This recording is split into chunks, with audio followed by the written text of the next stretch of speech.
Hindi pa man nakababangon ang mga residente ng Gulf Coast sa Florida sa pinsalang dulot ng Hurricane Helene, nahaharap na naman sila sa panibagong unos sa pagdating ng Hurricane Milton na isang Category 5 storm.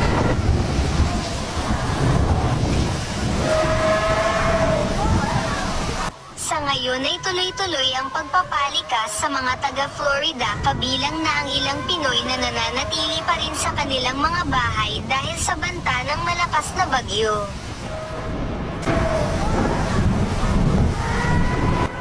Naunang binalaan na si Milton ay inaasahang isa sa pinakamarami at pinakamasamang mapanirang bagyo na tatama sa Florida sa mahigit isang siglo.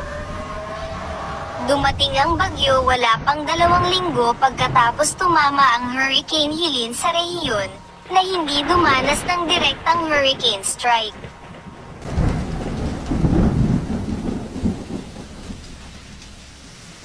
Ang Milton ay itinuturing na isa sa pinakamalakas na bagyo sa kasaysayan ng Estados Unidos. Ayon sa DFA, wala pang naitatalang Pinoy na apektado sa Florida maging sa North Carolina.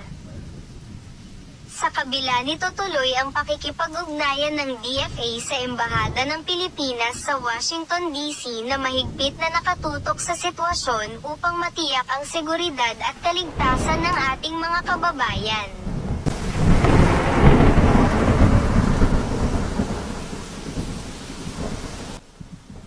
May contingency plan na ring nakalatag para tulungan ang mga Pinoy sa Florida.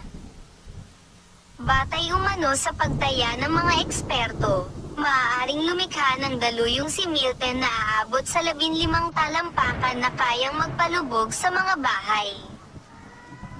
Hinatayang mayroong 26,000 Pinoy sa Tampa.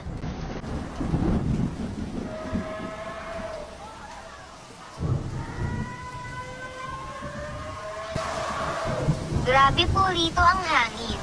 Napakalakas at saka po ang ulan. Ang iba pong areas, lalo na ang mga coastline at yung malapit sa dagat, yun talaga ang bamaha. Matapos ang paghampas sa kanlurang baybayin ng estado sa magdamag, na nagdulot ng nagbabanta sa buhay ng mga bagyo at nag-iwan ng milyon-milyong walang kuryente.